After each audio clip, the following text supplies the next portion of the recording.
War in Ukraine, energy shortages across the bloc, inflation at an all-time high, and to close off the year, a corruption scandal in the heart of the European Union. 2022 has been a challenge for the EU and its member states, to say the least. But while there have been major obstacles and threats, the EU has also shown ambition and progress. As such, this video will look at the top 5 most impactful steps the EU has taken this year, and some of the challenges the EU will face in 2023. So, let's hear a drum roll for the top 5 EU achievements for this year, starting with recovery and growth. Yes, this may sound strange, as the EU has been suffering from inflation and an energy crisis, but the unemployment rate is actually very low at 6%, and the GDP is slowly increasing. A lot of this can be attributed to investment. Firstly, Next Generation EU, a massive stimulus package of €800 billion that provided grants and loans to businesses and individuals alike to reinvigorate the economy. Secondly, Horizon Europe, a €100 billion investment plan to boost scientific research and innovation in the EU to make it more competitive on the world stage. While these stimulus packages were introduced in 2021, they've been coming to fruition this year. As you can see in the graph, since the COVID crisis, the EU has experienced economic growth, even with Russia's war in Ukraine. But sadly, it's not all been positive, as the euro area annual inflation was 10.1% in November 2022. But much of this can be attributed to the energy crisis, which we'll go into later. Next up, we have our number 4, which is the final report on the Conference on the Future of Europe. For those who don't know, the Conference on the Future of Europe was the EU's massive project in participatory democracy. It gathered young citizens from across the Union to deliberate and vote on the most important topics facing the future of the EU. In May 2022, the final report of the conference was presented to the 3 presidents of the major EU institutions. With over 45,000 contributions from young people across the continent, the final report outlined 49 proposals based on 9 topics that should be addressed by the EU in the future. One key recommendation was to abolish the principle of unanimity, per which all EU member states have to agree in order to take a decision on some political issues, and replace it with qualified majority voting. There was also support for a common European army, and motivation to make citizen involvement in the EU permanent by running conferences like this in the future. The EU has often been accused of a lack of citizen involvement, so this represented a major step forward in European participatory democracy, and shows that leaders of the EU are willing to listen to the youth of the Union. Next up is our number 3, going to EU expansion. Over the course of 2022, a number of countries either joined or applied to join an entity of the EU, be it the Schengen area, be it the Eurozone, or even the EU itself. In terms of the EU, Ursula von der Leyen, the Commission President, made it clear that the countries of the West Balkans are part of the European family. As a result, in December, Bosnia and Herzegovina were officially granted the status of candidate country. While many reforms are still needed, this is the first step towards EU membership, as explained in the video linked above.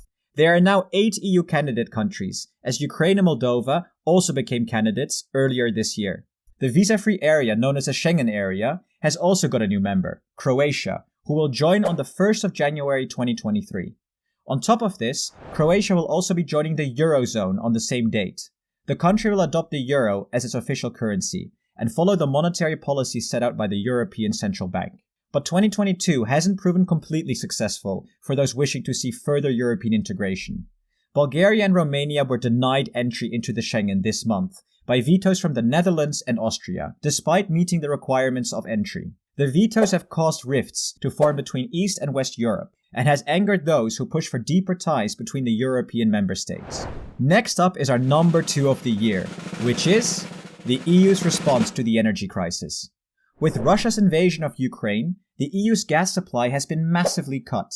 The EU has thus taken measures throughout the year to curb the impact of the lack of energy supply through what is called the Repower EU plan. We believe the following 7 actions taken by the EU were most important. A cap on revenues of electricity producers who don't use gas, such as wind, nuclear, and solar. A temporary windfall tax for oil, gas, coal, and refining companies whose profits have soared. A voluntary electricity reduction of 10% throughout the Union, and a mandatory electricity reduction of 5% during peak hours. The gas storage regulation, which designated gas storage facilities as critical infrastructure, which was then followed by a goal of filling 80% of the EU's total gas storage by November. This goal was reached well ahead of schedule, with the EU filling storage up to 80% in late August. Joint gas purchasing, where 15% of gas storage is filled by EU member states buying gas together. This initiative will start next year. Gas solidarity agreements between member states, where countries with excess gas share some of it with their neighbors. And most recently, the EU has introduced a temporary mechanism to limit excessive gas prices. The EU has also turned to other third countries for energy. On the 25th of March, the EU and the US agreed a deal where the US provided an extra 15 billion cubic meters of gas to the EU. On top of that, the EU and Japan signed an agreement to create a common green hydrogen market. The agreement will help research and develop a more green alternative to fossil fuels and help diversify the Union's energy supply. While the energy crisis is far from over, the EU has so far been able to keep the lights on across the continent. Before we go to the number one EU achievement of this year, we would like to highlight some of the honorary mentions in terms of EU legislation that didn't make the list. You might not agree with all of these laws, but they were achievements nonetheless, and check out my channel for separate videos to explain each of these laws. So, now we can finally go to our number one most important achievement of the EU this year. And, unsurprisingly, is the EU's support for Ukraine. On the 24th of February 2022, the Russian Federation launched its full-scale invasion of Ukraine. Though the country is not a member of the European Union nor NATO, there's a strong desire from a large part of its population to further integrate into the European sphere of influence, develop their democracy, and cut ties with Russia. This desire was put on full display for the world to see during the Euromaidan protests of 2014, also known as the Revolution of Dignity, which saw pro-EU protesters take to the streets. Ukraine largely considers itself part of the European sphere, so when Russia launched its invasion, the European Union immediately began formulating a response strategy to aid Ukraine's resistance, with Commission President von der Leyen stating that Europe's solidarity with Ukraine will remain unshakable. The first steps were taken in the form of economic sanctions, designed to cripple Russia's economy.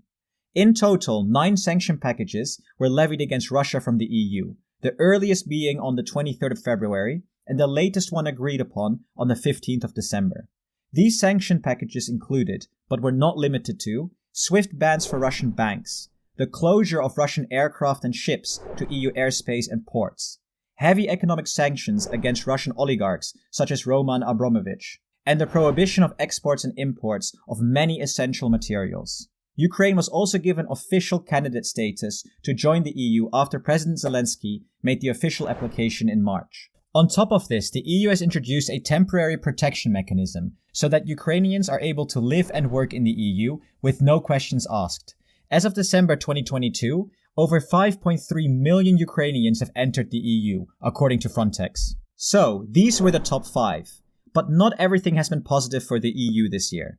Most recently, a corruption scandal has gripped the European Parliament, known as Qatargate, which we covered in a previous video. Next, the EU is facing a serious challenge with its member states using their veto powers as a bargaining chip, most notably Hungary with the aid packages for Ukraine. And lastly, climate change is an ever-looming threat on the horizon. And while the EU is taking steps to combat it, there are doubts as to whether this has been enough.